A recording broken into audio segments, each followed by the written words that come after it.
The turkey was golden brown, perfectly roasted, sitting in the center of that massive oak dining table like a trophy. My mother had spent hours basting it, her hands never still, her eyes always scanning for imperfections. The table was set with her finest china, the crystal glasses polished until they gleamed, the silverware arranged with military precision. From outside, pressed against the cold glass of the living room window, I could see them all. My father in his tailored blazer, my brother Derek with his perfect posture and condescending smile, my sister Courtney tossing her hair back and laughing at something Marcus whispered in her ear. They were all there, all of them, the entire Mitchell clan gathered for their annual Thanksgiving feast. And I was not invited. The text message had come 3 days earlier, short and surgical, delivered with the kind of cold efficiency my mother had perfected over decades. "Sarah, we've decided to keep Thanksgiving small this year. Just immediate family. We know you're busy with your life, so we won't expect you. Love, Mom." I had read those words 17 times, each reading driving the knife a little deeper. They had called it immediate family, and somehow, I had been excluded from that definition. I was their daughter, their sister, their flesh and blood, and yet I had become an afterthought, an inconvenience, a problem they had decided to simply delete from their holiday gathering. As I stood there in the November chill, watching the warm glow of the house where I had grown up, I felt something inside me crystallize. The pain was still there, sharp and real, but beneath it, something else was forming. Something harder. Something determined. They had made a choice, and now I was going to make mine. They didn't expect me to show up. They certainly didn't expect the police to arrive first. And they definitely didn't expect that their perfect Thanksgiving would become the stage where their entire world came crashing down. If you're new to Family Dark Blames, subscribe for more unforgettable family betrayal and revenge stories. Like this video and let us know in the comments where you're watching from. Now, here's what really happened. My name is Sarah Mitchell, and I am 32 years old. I live in a modest apartment in Austin, Texas, a 2-bedroom unit in a building that was built in the 1980s and hasn't been updated since. The carpet is beige and slightly worn. The kitchen cabinets are that particular shade of wood veneer that screams, landlord special, but it's mine. I've filled it with plants and photographs and books, and it feels like home in a way that the mansion in Plano never did. I teach history at a public high school, a job that I genuinely love despite the low pay and the constant battle to keep teenagers engaged in lessons about the Civil War and the Great Depression. My students call me Miss Mitchell, and they have no idea that behind my calm classroom demeanor, behind the neatly organized lesson plans and the patient explanations about primary sources and historical context, I am a woman who has spent the last decade trying to prove her worth to people who have never truly seen her. My family, the Mitchells, were the kind of family that other people envied. They had money, status, a beautiful home in one of the most desirable neighborhoods in Plano. My father, Richard Mitchell, was a retired real estate developer who had made his fortune during the housing boom of the 1990s. He was a tall, imposing man with a silver beard and eyes that could freeze you with a single glance. He expected obedience, loyalty, and absolute adherence to his vision of how things should be. My mother, Eleanor Mitchell, was a former debutante who had never quite let go of the social circles she had grown up in. She organized charity events, served on boards of local organizations, and spent her days maintaining the family's reputation with the same obsessive attention to detail that she applied to her flower arrangements. Everything had to be perfect, and anyone who disrupted that perfection was swiftly and quietly removed from the picture.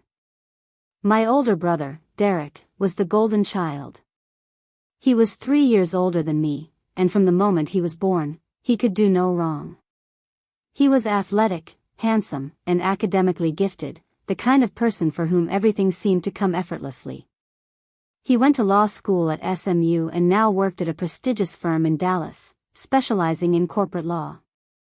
He married Vanessa, a woman who was as polished and cold as our mother, and they had 2 children, a boy and a girl who were being raised to continue the family legacy of perfection. Derek and I had never been close. When we were children, he treated me like an annoyance, a younger sibling to be tolerated but never truly included. As adults, that distance had only grown.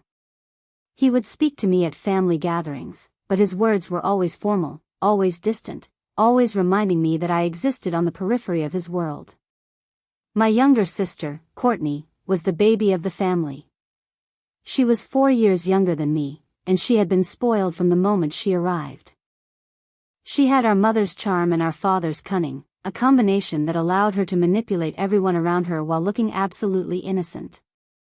She married Marcus, a wealthy real estate developer who had made his money in commercial properties. Together, they lived in a sprawling estate in Southlake and spent their weekends posting pictures of their vacations and their perfectly styled home on social media. Courtney had always been competitive with me, though I never understood why. I had never wanted what she had. I had never been interested in the designer clothes, the luxury cars, the status symbols that seemed to define her existence. And yet, she treated me like a rival, always needing to one-up me, always needing to remind me that she was the favorite. And then there was me. The middle child. The one who never quite seemed to belong. From an early age, I was different from the rest of my family.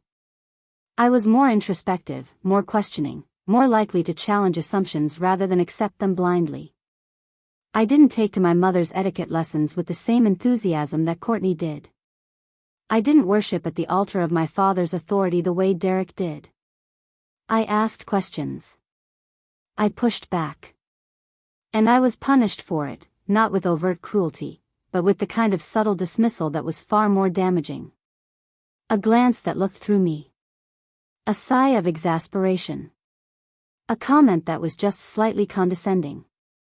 I learned, over the years, that my role in the family was to be seen and not heard, to smile and nod and never, ever cause a scene. But I couldn't do that. I tried, for years, I really did. I tried to be the daughter they wanted, the sister they could be proud of. I went to college at the University of Texas, getting my degree in history and education. I started my career teaching at a high school in Austin, working my way up from substitute teacher to full-time faculty. I poured myself into my job, finding purpose and meaning in helping my students understand the complexities of the past. But it was never enough. Nothing I did was ever enough for my family. When I got my first teaching job, my mother's response was a lukewarm, "Well, I suppose someone has to educate the next generation." She said it with that particular smile that never quite reached her eyes, the one that meant she was dismissing me without having to say the words out loud. When I bought my first car with my own money, a used Honda Civic that was practical and affordable, my father just grunted and asked why I hadn't gotten something more impressive. "People judge you by what you drive, Sarah," he said, as if I didn't already know that. "You could have at least gotten something that makes a statement." I didn't have the words to explain to him that I didn't want to make a statement. I just wanted to get from point A to point B without going into debt. And when I finally ended a toxic relationship with a man who had been manipulating me for years, my sister Courtney told me I was being dramatic and that I should have tried harder to make it work. "You always give up too easily," she said, her voice dripping with condescension. "That's why you're still single. That's why you're still living in that tiny apartment. You don't know how to commit to anything." I sat there, on the other end of the phone, and I felt something inside me break. Not in a dramatic, explosive way. In a quiet, subtle way. A part of me that had been hoping, praying, that my family might finally see me, finally understand me, finally accept me for who I was, simply flickered out and died. That was the moment I started to distance myself. I stopped going to Sunday dinners. I stopped answering their calls every single day. I stopped sending them updates about my life, because they had never really cared about them anyway. I started building a life that didn't revolve around their approval, and for a while, it felt good. Liberating, even. I had friends who actually cared about me, a job that gave me purpose, and a small but cozy apartment that was all my own. I was finally starting to heal, finally starting to realize that I deserved better than the scraps of affection they threw my way. And then, about 6 months ago, my grandmother passed away. My grandmother on my mother's side, Eleanor's mother, had been the only person in my family who ever made me feel truly loved. Her name was Margaret O'Connell, and she was the kind of grandmother who always had a warm cup of tea ready, who listened to your problems without judgment, who made you feel like you were the most important person in the room. She was Irish, with a lilting accent that she had never quite lost, and she had lived a life full of both joy and heartbreak. When she died, it hit me harder than I expected. I went to her funeral, sat in the back of the church, and watched my family perform their grief like they were on a stage. My mother cried into a handkerchief, her sobs just a little too theatrical to be completely sincere. My father looked solemn and important, nodding gravely at the mourners who approached him. Derek and Courtney stood by their spouses, looking appropriately sad, their faces arranged in expressions of carefully curated sorrow. I didn't cry. I couldn't. I was too angry. Angry that they had treated her the same way they treated me, like she was an inconvenience, a reminder of a simpler time they wanted to forget. Angry that they had visited her so rarely in her final years, leaving her to spend holidays alone in her small house in the hill country. Angry that they had shown up to her funeral in their expensive black clothing and played their roles so perfectly, when they hadn't bothered to play the role of loving grandchildren when it actually mattered. After the funeral, there was a reception at the church hall, the kind of gathering where people stand around with paper plates and plastic cups, eating finger sandwiches and offering their condolences. I stood in the corner, trying to avoid my family, when the executor of my grandmother's estate, a lawyer named Mr. Thornton, approached me. He was an older man, with kind eyes and a gentle smile, and he told me that my grandmother had left me something in her will. It's not money, he said, his voice low and confidential. Your grandmother knew that your family would fight over money. She wanted to give you something that couldn't be contested. Something personal. I followed him back to his car, where he retrieved a small, unassuming wooden box. It was old, the wood darkened with age, the hinges slightly rusted. It was the kind of box you would find at an antique store, nothing flashy, nothing that would attract attention. Mr. Thornton handed it to me with a look of quiet significance. She wanted you to have this, Sarah. She told me that you would know what to do with it. I thanked him, took the box, and drove home. That night, I sat in my apartment, the box on the coffee table in front of me, and I opened it. Inside were letters, old photographs, and a deed to a piece of property in the Texas Hill Country that no one in the family had known about. It wasn't worth much, maybe a few acres of land with a rundown cabin on it, but to me, it was everything. It was a connection to her, a piece of her that I could hold on to.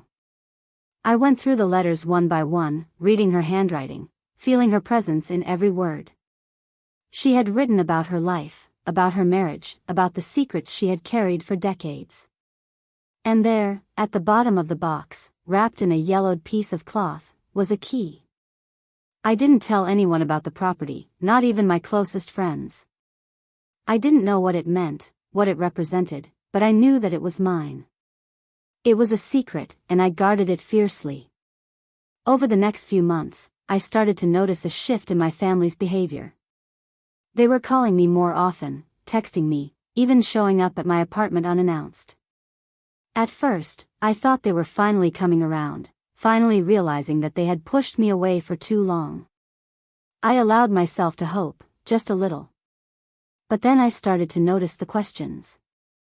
They would ask about my grandmother, about her final days, about whether she had given me anything before she died. My mother would bring it up casually over the phone, asking if I had found any old letters or keepsakes. My father would ask about the property, wondering if I had visited it yet. And Derek, who had never shown any interest in my life before, was suddenly asking about my finances and whether I had considered selling anything valuable I might have inherited. Just curious, he would say, his voice too casual, too smooth. You know, with the market the way it is, you could probably get a good price for any land or assets you might have come into. I could help you with the legal paperwork if you're interested. It was subtle. It was careful. And it was just enough to make me suspicious. I'm not a suspicious person by nature. I tend to give people the benefit of the doubt, even when they don't deserve it. But I've been burned enough times to know when someone is fishing for information. I started paying closer attention, noting the subtle hints and probing questions that seemed innocent on the surface but felt calculated underneath. I remembered the way my grandmother had looked at me the last time I saw her, her eyes filled with a sadness I hadn't understood until now. She had tried to tell me something, I realized. She had tried to warn me about them. I decided to do some digging of my own. I contacted Margaret O'Malley, an old friend of my grandmother's who had been her neighbor for decades. Margaret was in her 80s, sharp as a tack, and she had known my grandmother since they were young women. We met at a small diner in Austin, and over cups of coffee, she told me stories about my grandmother that I had never heard before. "Your grandmother was a strong woman," Margaret said, stirring her coffee slowly. "She had to be. She married into a family that was filled with secrets, and she spent her whole life trying to protect the people she loved from the fallout." "Secrets?" I asked, leaning forward. "What kind of secrets?" Margaret looked at me with a knowing expression. "Your grandfather, Eleanor's father, was a businessman. But his business wasn't always honest. He made a lot of money, but he made a lot of enemies too. There were deals that went bad, investments that ruined people. He was a powerful man, but he was also a dangerous one. Your grandmother knew that if anyone ever found out the full extent of what he had done, it would destroy the family." She paused, taking a sip of her coffee. "There was a property in the hill country," she continued. "Your grandmother told me about it once, many years ago. It was a place where your grandfather hid money, assets, things he didn't want anyone to know about. She was terrified that someone would find out about it. She was especially terrified that your family would find out and use it for their own purposes. She told me," I said, my voice trembling. "She left me the property. And the letter." Margaret's face softened with relief.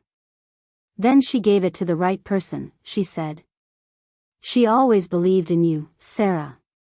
She always knew you were the one who could be trusted." I thanked Margaret, paid for the coffee, and went home, my mind racing with questions. What exactly had my grandfather done? What was hidden on that property? And why had my grandmother been so afraid?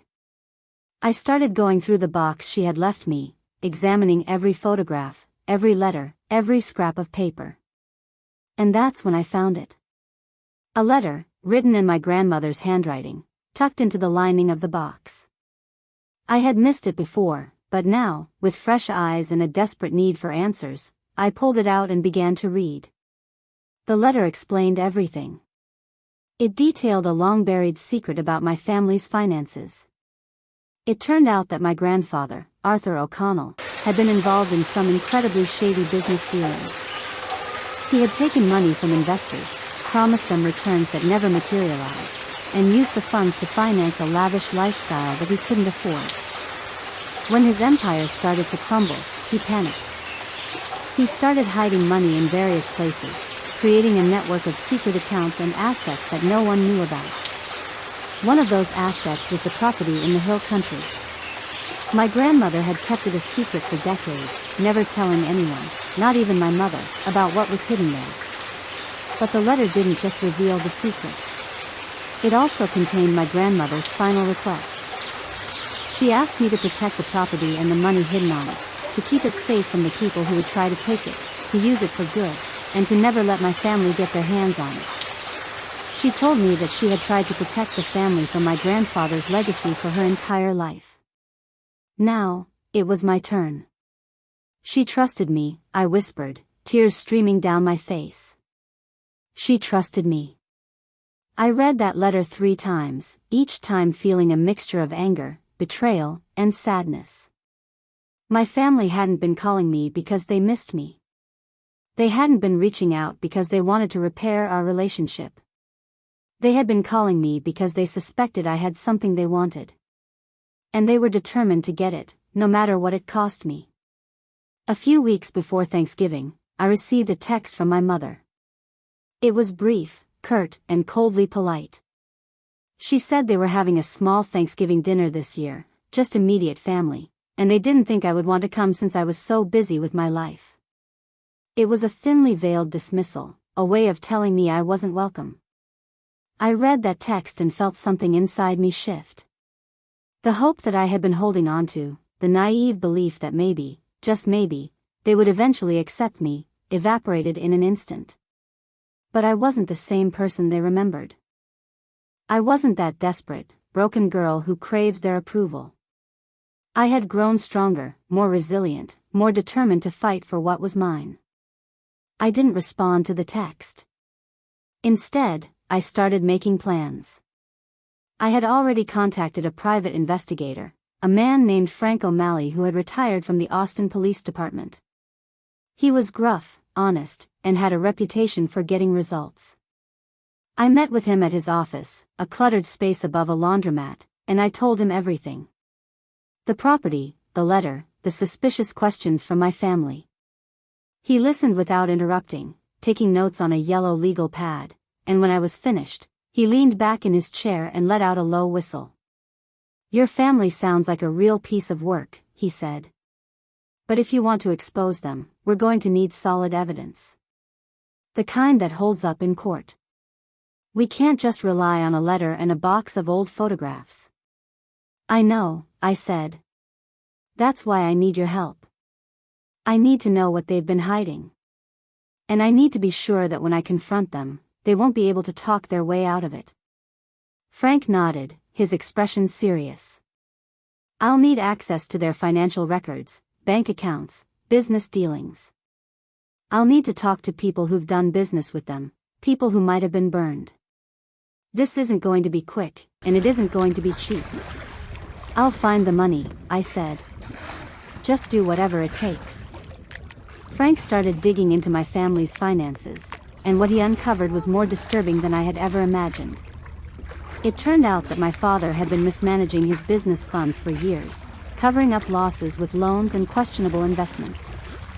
He had been using the family's money to prop up failing businesses, taking money from one account to pay off the debts of another, creating a web of financial deceit that was staggering in its complexity.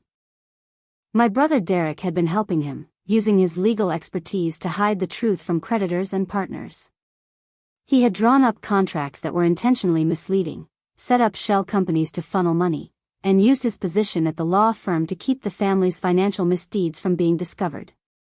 And my sister Courtney, along with her husband Marcus, had been using the family's connections to secure deals that weren't exactly on the up and up. They had been involved in real estate scams, flipping properties that were overvalued, defrauding investors, and hiding the evidence through a series of convoluted transactions. The more Frank uncovered, the more disgusted I became. But I didn't let my emotions get the best of me. I knew that if I confronted them too soon, they would find a way to twist things around, to make me look like the villain. I needed a plan, a strategy that would expose them in a way they couldn't escape. And I knew exactly when to execute it. I also contacted a lawyer, a sharp and determined woman named Eliza Brooks. She was a partner at a boutique law firm in Austin, and she had a reputation for taking on difficult cases and winning. She was smart, ruthless, and exactly the kind of ally I needed. I met with her in her office, a sleek modern space with floor-to-ceiling windows, and laid out everything Frank had discovered. "Your family has been operating a criminal enterprise," Eliza said, her voice calm but confident.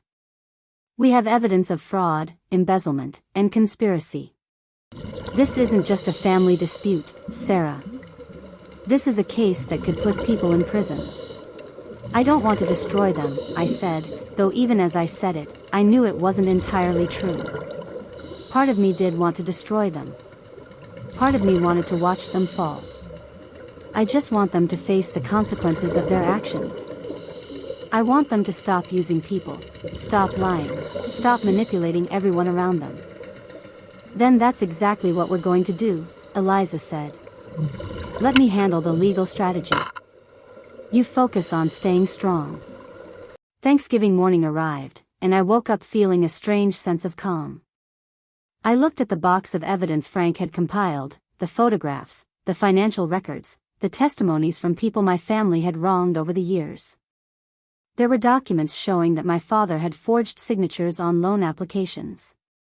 There were bank statements proving that Derek had been siphoning money from his clients' accounts. There were emails between Courtney and Marcus discussing how to defraud a group of elderly investors out of their retirement savings. The evidence was overwhelming, and I knew that once it was presented, there would be no going back. I also knew that I needed to protect myself.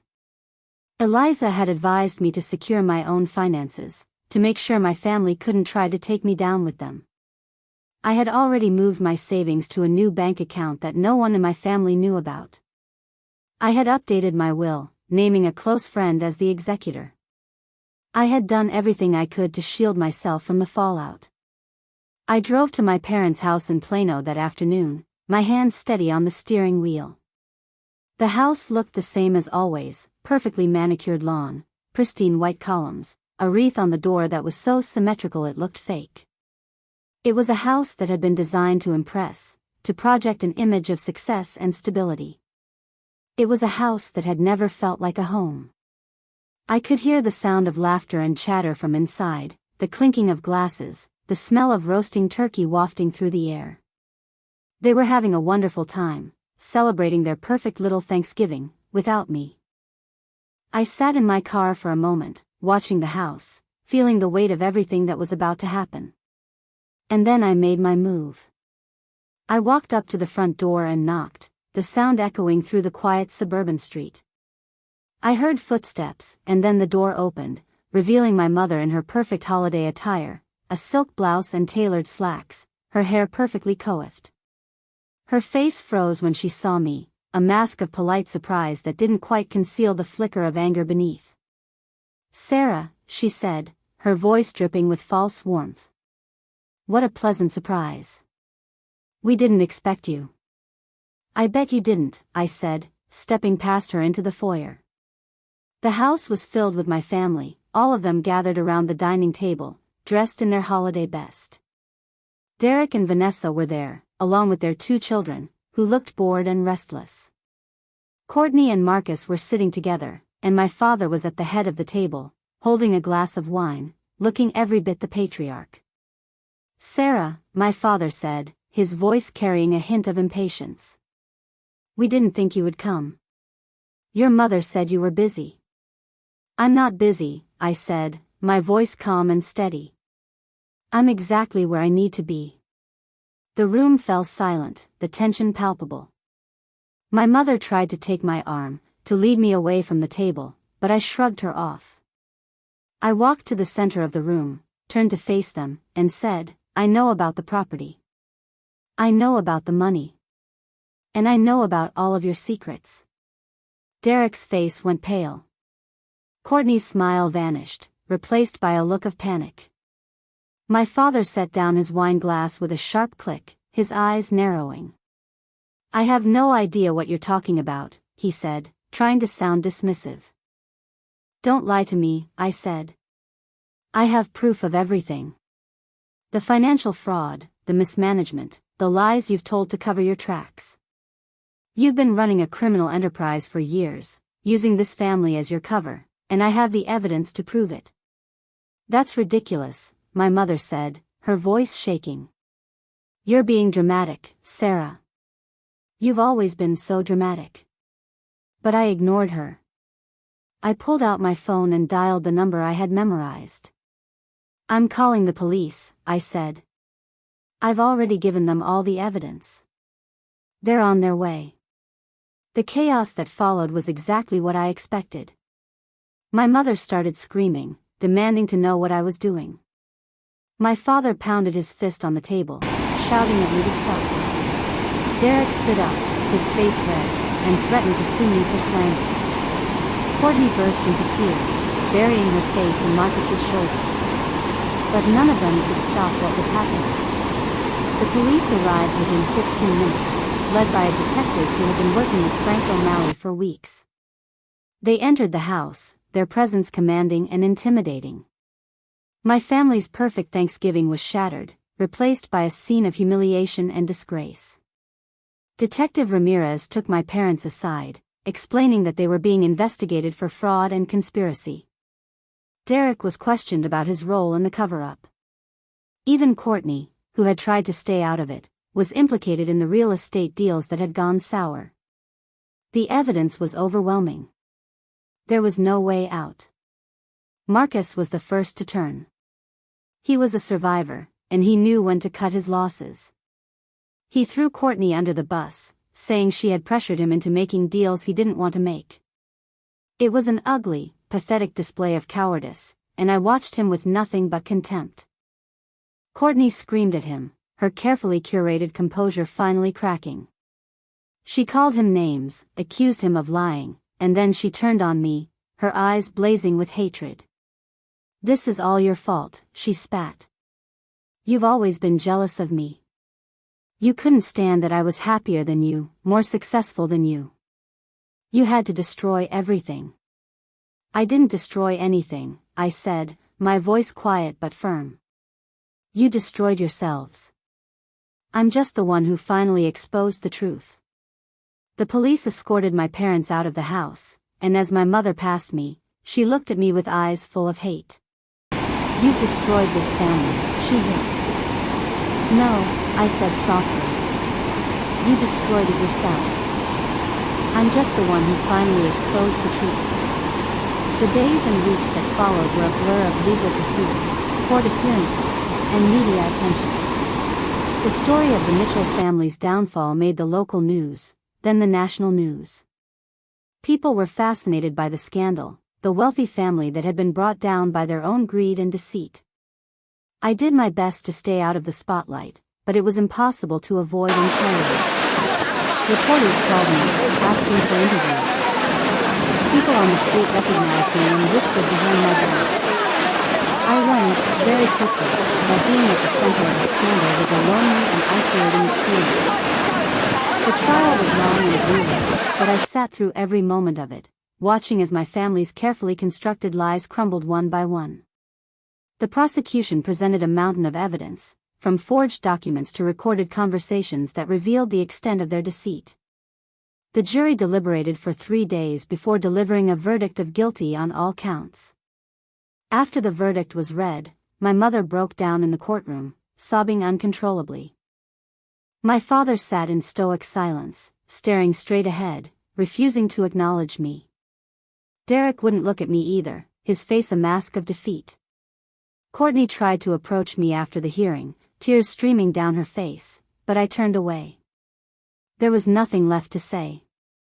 My parents were sentenced to 10 years in federal prison. Derek was sentenced to 8 years for his role in the conspiracy. Courtney was given probation and a substantial fine, thanks to Marcus's testimony against her. Marcus avoided prison time entirely, a fact that I found deeply unsatisfying. But I couldn't control everything. I had to accept that some justice would be incomplete. The property in the hill country was officially transferred to me, just as my grandmother had intended. I went there for the first time a few weeks after the trial, driving down a winding gravel road through the Texas countryside until I reached a small cabin nestled in the trees. It was run down, covered in vines, the roof sagging in places. But it was beautiful. It was hers. And now, it was mine. I spent the next several months fixing up the cabin. I replaced the roof, repaired the walls, installed new windows that let in the sunlight. I planted a garden in the yard, filled with wildflowers and vegetables. I spent my weekends there, hiking through the woods, sitting on the porch and watching the sunset. It was where I felt closest to my grandmother, where I could hear her voice in the rustle of the leaves. I also started a foundation in her name, using the money from the property to help underprivileged children in Texas. I organized scholarships for students who couldn't afford college, donated supplies to schools in low-income areas, and created a mentorship program that connected disadvantaged youth with caring adults. It wasn't a grand gesture, but it was meaningful. It was a way to honor her legacy and to make sure that something good came out of all the pain and betrayal. Sometimes, I think about what might have been. I wonder if my family will ever change, if they will ever truly understand the damage they've caused. I still get the occasional letter from my mother, filled with guilt trips and half-hearted apologies. I read them, but I never respond. I've moved on, and I'm not looking back. I've built a new life, one that is full of purpose and meaning. I have friends who love me, a career that fulfills me, and a home that is truly mine. I've learned that family isn't about blood. It's about the people who show up for you, who support you, who love you unconditionally. And I've learned that sometimes, the greatest act of self-love is walking away from the people who refuse to see your worth. So, on this Thanksgiving, I'm not sitting at a table filled with people who don't want me. I'm sitting in my cabin in the hill country, a cup of tea in my hand, looking out at the beautiful Texas landscape. I'm surrounded by memories of my grandmother, by the legacy she entrusted to me, and by the knowledge that I finally stood up for myself. And that, I've come to realize, is the only thing that matters. If you enjoyed this story, don't forget to like this video, subscribe to Family Dark Blames, and share your thoughts in the comments. Thanks for listening, and I'll see you in the next story.